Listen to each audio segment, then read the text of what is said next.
that the method that we are using must be a method that takes into account the value of the intangibles. Because valuation is not done that you value without intangible and then you separately add the value of the intangibles. So this is another crucial thing. Third point which I want to highlight is that this debt that is written and all the assets and liability, when we are doing valuation, the valuation should typically be based on the market values. So valuation should not be considering the book values, it should be considering the realizable values. It can be more, it can be less also. As to the approaches, one approach is fundamental. If we talk of fundamental, there are two methods or two approaches. Asset method is also fundamental to the company.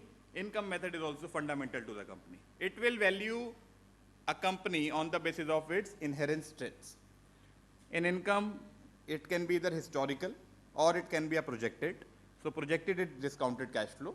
Historical is capitalization of earning. I'm not going into methodologies, I hope you have discussed that.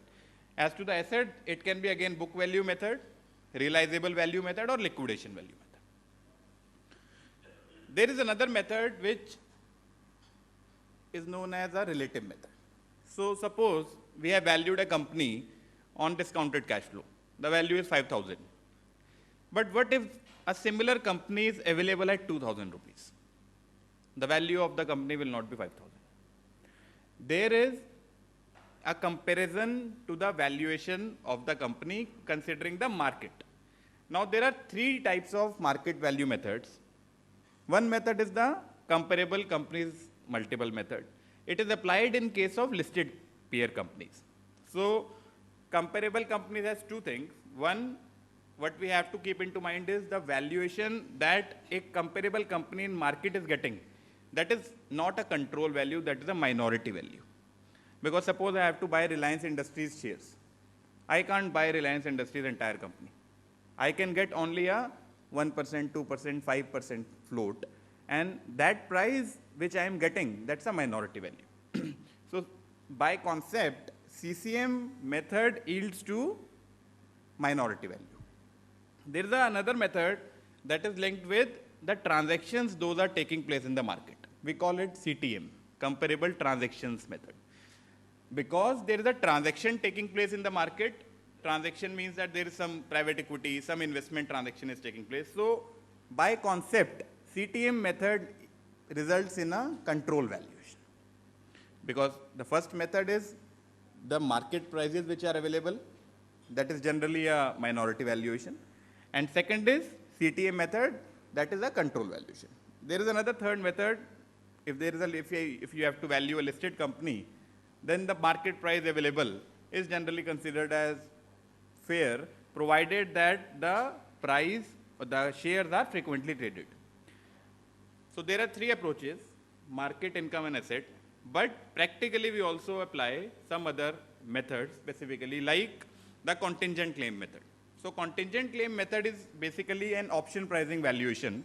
If you have to value a ESOP, then we value this. If you have to value a patent, then specifically we can use this option pricing method. There is another method, price of recent investment method. Now price of recent investment and comparable transaction multiple are very, very similar. The only difference is that price of recent transaction or price of recent investment is talking that there is some investment that has taken place in the company itself. And CTM says that there is a peer company in which the transaction has taken place. And what businessmen like the most is rule of thumb.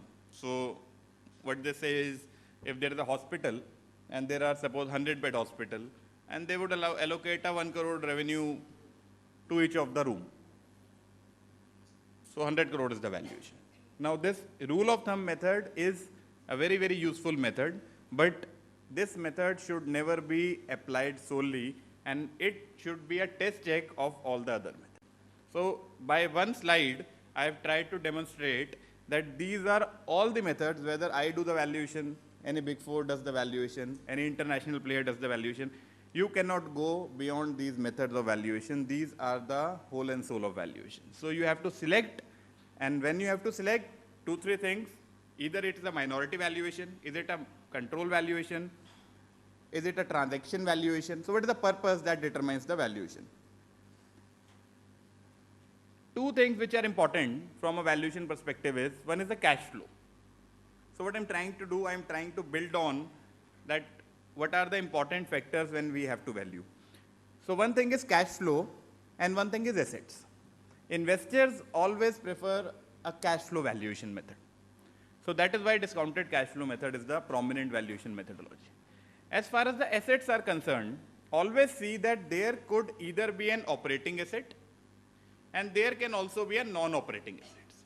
So there is a business which is having a land and building, and that land and building and plant and machinery is yielding the revenues. So you can, suppose you have used the income method. Now, once you have used the income method, you can't add the value of land and building to the income method. So it can either be an income method, or it can be an asset method, or it can be a market method. But if the revenues that the company is getting, those revenues are, there are certain assets which are not resulting in revenue. So I am having a surplus land. That land is not resulting in any valuation. I am having a surplus cash. So if there is something on the balance sheet on the asset side that is not resulting in any cash flows, then that needs to be separately added to the business valuation to get the total enterprise valuation. But here, the people, you might appreciate, recently when Mr. Narayan Murthy was not there in Infosys, then there was a lot of speculation and lot of things that Infosys is holding a lot of cash pile in the balance sheet. And it was not getting a valuation. So going by the concept that I just discussed, that if there is excess cash, if there is excess asset, surplus asset, it should be added. But that is not how the capital market operates.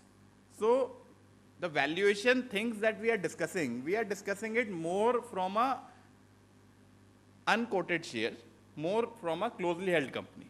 In case of market, in case of the stock market, they have their own ways of determining. There are it can be rational, it can be irrational. But the concept that I have just shared, that concept is logical from a perspective of valuation of an unquoted share. So what I'm trying to say is that if there is the same set of business, same set of assets, it is a listed company, it's an unlisted company.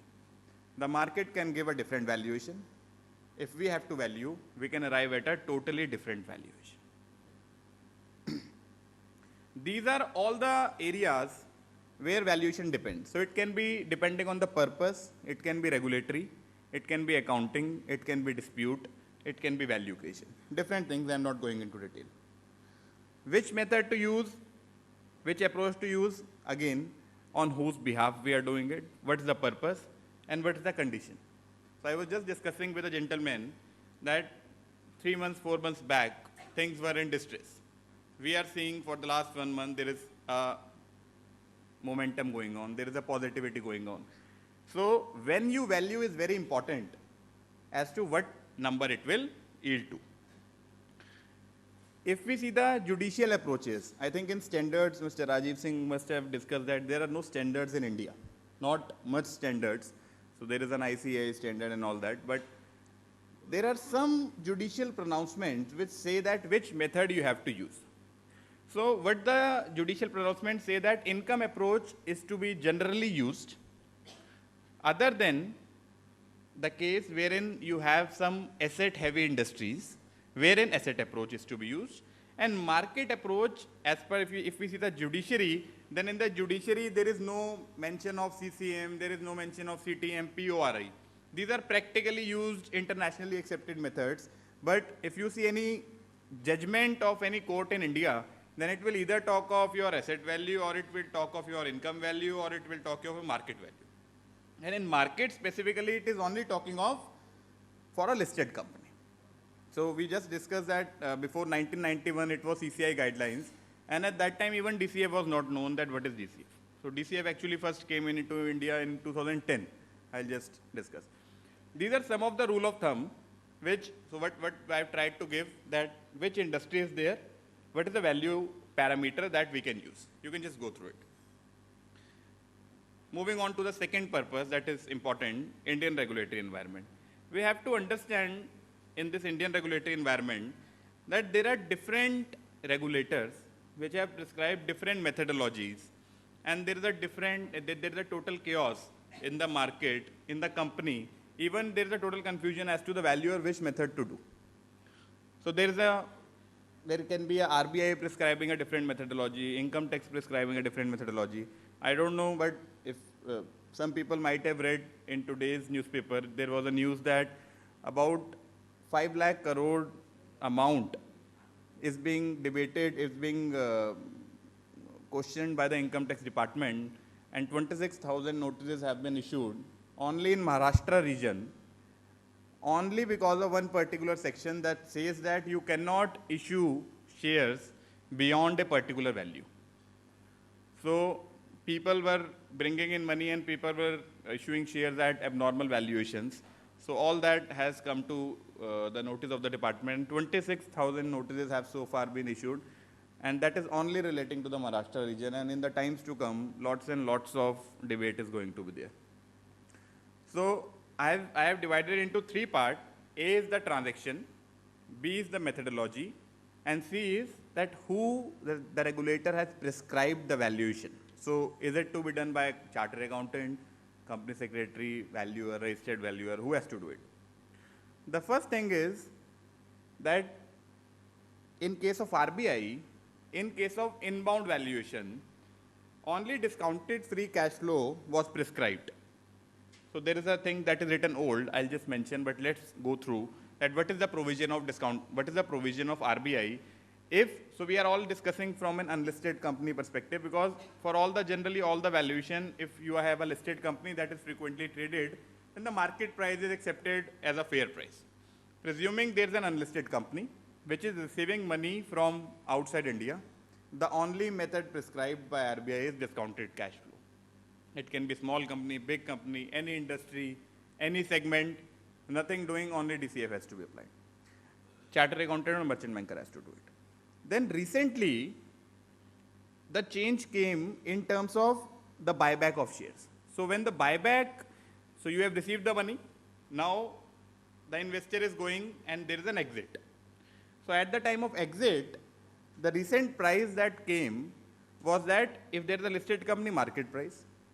If it's an unlisted company, highly abnormal valuation method came that you have to cap the exit based on the return on equity. And that also of the last year. So suppose in the year of exit, the return on equity is 10%. And my investor agreement says that the investor will take 30%. So the law says you can't give more than 10%. But that is applicable if you have issued the equity shares.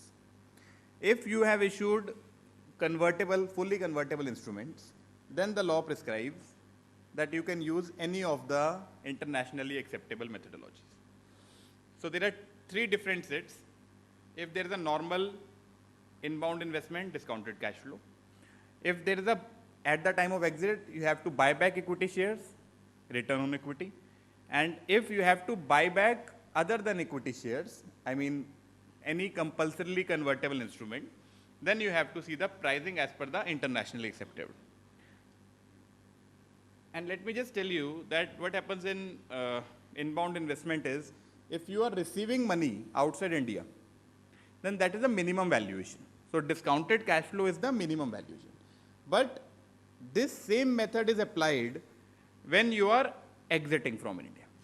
So at that time it becomes the maximum valuation. So it is very important that there are lots of valuation that they are doing. So what they are doing, that we have to allot at 14 rupees, so you give us 10 rupees, 11 rupees. But they don't realize that if any conflict takes place, then that same price will also become their cap. So the same discounted cash flow is minimum as well as maximum, depending on whether our country is receiving the money or the funds are flowing from India. But this method has been withdrawn from 1st of April. by the Reserve Bank of India. In all the three, four, sorry to I just missed out this outbound investment. So outbound investment is when an Indian company is making it. But if we see the valuation guidelines, then for the FDI guidelines, all the valuation standards, all the valuation things have been withdrawn by the Reserve Bank of India by its monetary policy, 1st April dated. And what they have done, they have withdrawn it, but they have not prescribed any alternative method. So there is a question whether we should apply discounted cash flow, whether we should apply all the methods. Different consultants are taking different view. Very, very important, income tax. There are three very, very important sections in income tax, and let me tell you, the entire industry is not giving heed to these three sections. And this is the last section on the basis of which I just mentioned that department has issued 26,000 notices. It came in today's newspaper, it came in 10 days back. So it is the issue of debate that is going on. What income tax says is that these three sections have actually come at a different date. So this 56(2)(7) came in 2009, then 7A came in 2010, and this 7B came in 2013. What is it saying? It is saying that if you are receiving money, then it should not be below a particular value. So like RBI is saying that if you are receiving money from a non-resident, then discounted cash flow has to be applied. Income tax is saying you have to apply another method, that is book value, net asset value method. So they have provided the calculation. It is a normal book value method with some adjustments to the advance tax and taxes payable. But as per income tax, if you have to receive the money in India, I mean through a resident only, then the valuation is net asset value. Now why and what happened? The first section 56(2)(7), when the section came that it said that any individual or HUF, if any individual HUF receives, but then it was widened to a firm or closely held company also. So as on date, if you are making allotment of shares, if you are making transfer of shares, in both the cases, minimum net asset value has to be abided. In case of the third section, 56(2)(7)(b), it is talking of a maximum valuation. So now, under the income tax, there is a minimum valuation, below which you cannot allot or transfer. And there is a maximum valuation, but that maximum valuation is applicable only to allotment and not transfer. So there is a confusion. There are multiple permutation combinations that you can work. So I have tried to make a slide. I'm just rushing it, that I'm just taking it from one by one. In case of allotment of shares, all the three methods are applicable. All the three sections are applicable. In case of transfer of shares, only first two sections are applicable. In case of a non-resident, if you are making allotment to a non-resident, then 56(2)(7) and 7A are applicable. So when you are making issue of shares to a non-resident, then as per income tax, you have to see that you comply with the net asset value. And as per RBI, you have to see that you maintain the discounted cash flow method, provided I presume that even after withdrawal of the guidelines, we still apply the discounted cash flow. Individual HUF is one section. If you are receiving firm and closely held companies, another section. And then there is a valuer who will do the valuation.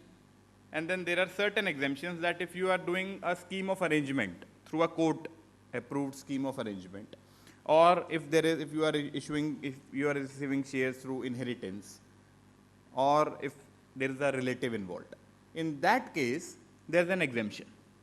As far as the allotment is concerned, the 56(2)(7)(b), if you are issuing a genuine allotment of shares, if you are making a genuine allotment of shares to certain venture capitalists, so venture capital company undertaking, if you are issuing shares, then that is exempt. Any questions on this slide?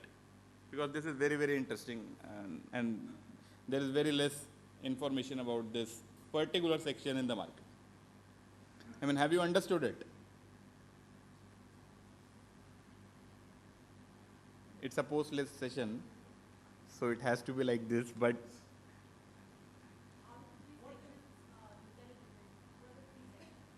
so how do they look differently is that the first two sections are saying that there is a minimum valuation. So if you have to issue the shares, then there is a minimum valuation. And the third section is saying that there is a maximum valuation. So suppose my net asset value is 10 rupees and my discounted cash flow is 100 rupees. You cannot allot below 10 and beyond 100. But the first two sections are also applicable in case of non-residents. The third section is only applicable for residents. And the notices that I was discussing, that was only in respect of the third section because it is a recently notified section. Yes, you were saying something. But again, in DCF method, is there anything prescribed with regard to the cash flows or the discounting rate? If both the things are not there, then all the valuation would be, a challenge. Sir, because this is a very normal question, and my answer to this is that the valuation report has to be a self-speaking valuation report. In India, if you go back to the history of valuation, then there is no expert on valuation in India. Everybody is learning. So, till 91 it was CCI guidelines. It was in 2010, till 2010 RBI was following the CCI guidelines.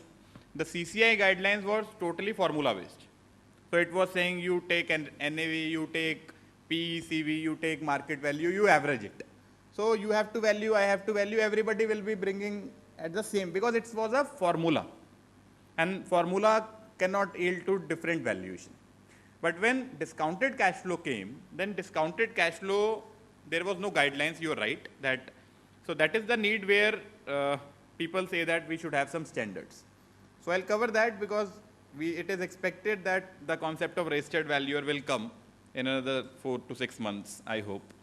And if you read the rules of the registered valuer, then they prescribe which all methods you can use. And there is also mentioned that you can also bring in they are also expected to bring in a specific standard to that. But again, if you remember the regulations, before taking the money in from a non-resident, DCF was already prescribed and the CS certificate used to go before the money could come in. And a special permission had to be granted by RBI. So if that has already been done, then how can income tax today say that, the premium is inappropriate? And what if the premium is inappropriate? Is it going to add to our income? Yes. Or is it going to... The person who is receiving the shares, it is the other sources income of that person. So there are two sections which have been added. So one is this 56(2), and there is another section, that is section 68 of the Income Tax Act. So that 68 says that if I am showing that I have received the money, then I have to prove that I have received the money from this person, and income tax officer can check the books of accounts of the other person who has given the money, and after verification only it will be accepted. If it is not verified, then the person who has received the share capital, the income will get added back. But again, in this case, the money is coming out of India to FIR, all the legal channels. It is showing in FIRC, it is come as FDI. So that's fine, na? So that will be accepted. As far as the second limb is concerned, that who has given it, it will be accepted. But valuation will still be challenged.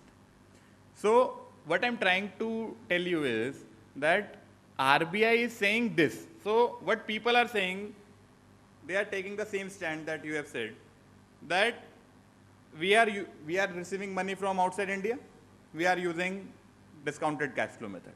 So we are safe. But that is a wrong call. You have to see what income tax law is saying. And again, if you are receiving money from outside India, you have to see what transfer pricing is saying. So transfer pricing is another limb to this, which says that you have to do the transaction at an arm's length price. And there are multiple cases wherein the transfer pricing officer has rejected discounted cash flow as the arm's length price. And there is another case, I'll just take a minute on that case. What happened, that assessee give a projections of 10, 20, 30, 40, there was a projections. And usually assessment takes place after 3-4 years. So when the assessment took place, then the transfer pricing officer asked for the actual numbers of the assessment.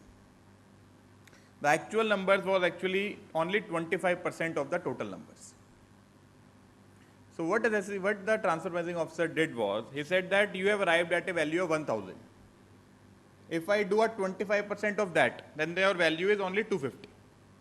So he added back 750 that you have received it from your outside India associated entity, and on 250 he added back 10% interest. He said 25 crores is your income. So when we are preparing projections, it is not that because people say it's a projection, whether it achieves, it does not achieve, how does it matter? It matters. So I am just saying that because when RBI has till now not challenged any valuation. So there is a valuation which is a one-page valuation, there is a valuation which is a 200-page valuation. RBI is not challenging any valuation. But income tax is challenging.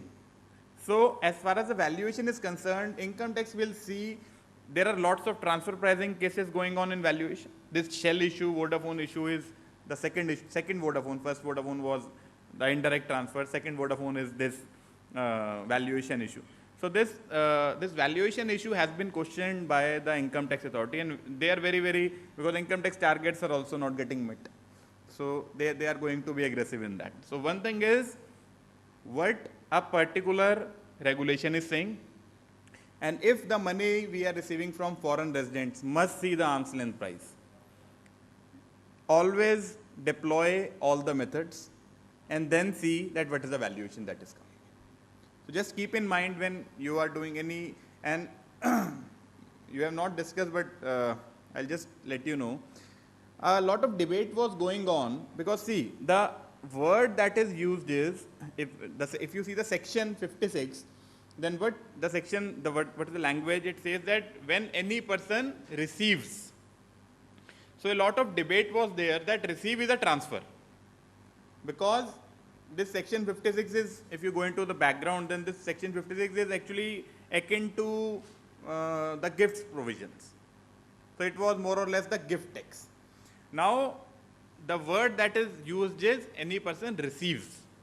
Now, the challenge was that whether this receive is only transfer or even fresh issue of share is also received. So there is a very recent judgment of Sudhir Menon.